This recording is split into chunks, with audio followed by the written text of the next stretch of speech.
We are in Portugal Cove. Am I right, ladies? Portugal Yes, Cove. All right. Cove. We're in Portugal Cove today at the Beachy Cove Cafe. And when I contacted the lovely Maureen and Karen ENNIS and said, where do you ladies want to go? You said this place right away. Why? Oh, it's our favorite place to go for brunch. Is that true? Absolutely. If I gotta get up out of bed, we're coming to Beachy Cove Cafe. The only time she gets up out of bed in the morning is to come here. Is that true? So are you close then? Because it seemed like we drove a little way. Yeah, we're not too far away. Maybe 20 minutes. Yeah, it's a bit of a drive. Outside the city.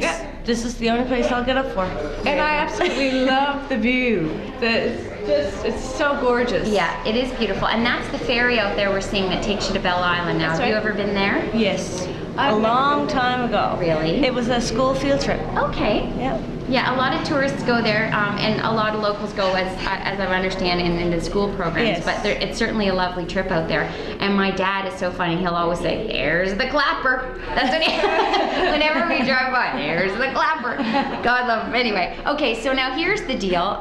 We are in the beautiful province of Newfoundland, and I think these two ladies, I don't know when we first met, like maybe a decade or so ago. Yeah, And there's sure. something about the Newfoundland air because they haven't aged. Is that seriously? Really? Look at me. I'm like, you know. Yeah, no. Oh. Anyway, you look fantastic, and you love this province. I hear you talk about it all the time. Yeah, we actually lived for a year in Nashville. Right. And even though that experience was absolutely beautiful and I wouldn't change anything for the world, we missed Newfoundland and we missed the people and the smell of the ocean and had to come back. Moved everything back in a U-Haul and, you know, got back here as quick as we could. Yeah. Well, I love the story Maureen tells about when she's crossing the border. Karen bought a ticket. We decided what day we were coming home. Right. She bought a ticket and flew home. Immediately. I had to drive back with the U-Haul and everything in the world that we owned. No. And Mark Murphy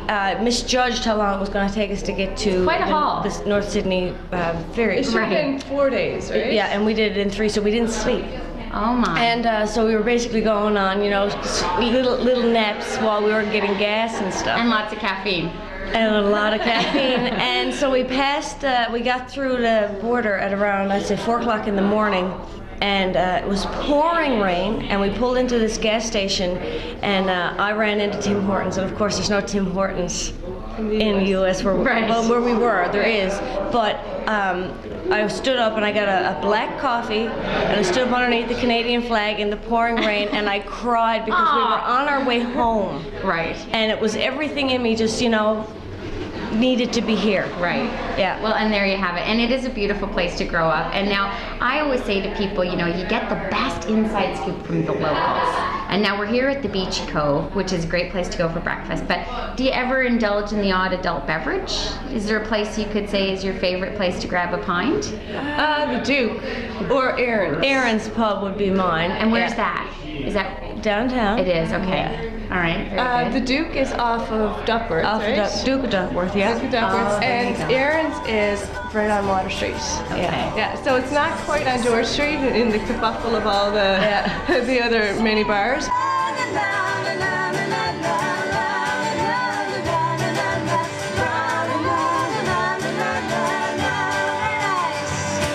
Your sisters, you've obviously grown up together, and you work together, and we noticed from our insights in 10 that you're a smidge different. How does that work out for you? Sometimes, well, I'm very hyper, and I act sometimes like I'm 5. So that that gets on more into. But you are younger. Yeah, but not that much younger. I am much younger, and I look much younger. Yeah. No, but no, she is. There's Marion, everybody. Hi, Marion.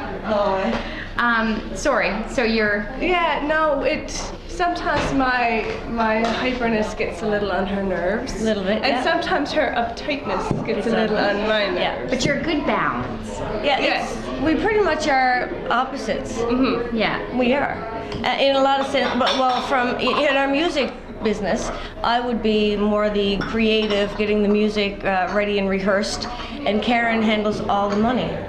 She writes the checks. She makes sure that everything is budgeted and stuff. Mm-hmm. So, and I could never do that. No. I don't have whatever that is that she has And to I do don't that. have whatever she has. And I don't have what it is to tell one-liner jokes like you do from the preschool joke book. Yeah, which is very funny. What are you working on now? Like, what's happening? You're performing, I know that, and you've got music that's available. Mm-hmm. What's next? What's going on? We're actually writing right now for the next CD, and we're hoping to have it be in studio October and have it out for the first of the year. Oh, first great. of 2011. So we're catching you before you're right in it. Yeah, we're actually, well, we're pretty much right in it from a figuring out, you know, producers and what studio we want, and you know, all And that it's all stuff. going to be here in. Oh, that's phone. That's her Sorry. favorite sound. That's what I'm saying. There's her favorite sound right there. And I should probably turn this on. That's all right. You're a wanted woman. it's your favorite sound. Yeah, it's true. It's right. So who are you working with? You're working here in town? Yeah, we're just right now just writing and trying to figure out what we want to say, and a lot of the history going back in our family, you know, just seeing where we're all from and when we came here from Ireland, and all this stuff is really interesting to me, and a lot of our songs will be based on that and our love of Newfoundland Labrador. And you know, when we're on the road, people want to hear what this, you know, because number one, a lot of people don't know where Newfoundland Labrador is. And you know, it gives us something to talk about. It's so unique here that we can carry on a conversation with somebody for 2 hours. Yeah. Just about the place, you know, Right. and nothing else. And you know, because we realized through, you know, through the years of being in the business that you do what's unique to you. Yes. And what you this know. is and what we know, and this is what's very unique to us, and we're holding on to it. Yeah, and for many years, especially when we were signed with labels, a lot of the stuff was done outside the province. And the last time we did Lessons Learned, which was our debut album as Ennis, we did everything in the province. Studio, all the musicians, all the inspiration, it all came from Newfoundland. Yeah. So, you know, It made a difference, I bet. it really did. Yeah. It made it much more authentic. And when we're on stage, you can sing every single song, and everything feels true to both of us, instead of, you know, me writing a song and then hoping that Karen can somehow identify with it. Right. And when you talk about where we're from, and you know where we come from generations ago, it's true as we can get it. Yeah. You Oh, know? that's awesome. Well, Yeah. we're looking forward to that. So that's in the new year, and we'll get some sort of preemptive exclusive. Mm-hmm. Oh, Totally. for sure.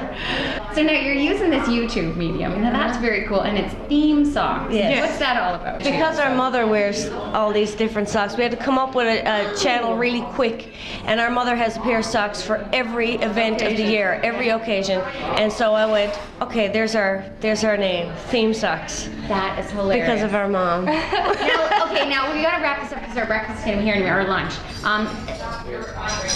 Where does it come from? Is it generations old, this talent? Did you grow up, was your home just totally musical when you grew up? What happened there? Pretty much, it was always music being played at some point.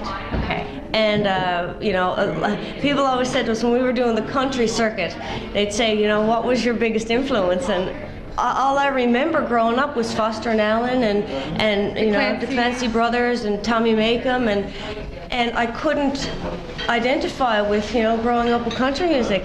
And that was another thing that didn't feel true to me. Yeah. Being there, I felt fake. This is what feels true to me. Yeah. right here. Now this is pea soup. Yeah, I think I'll write a song called Peace.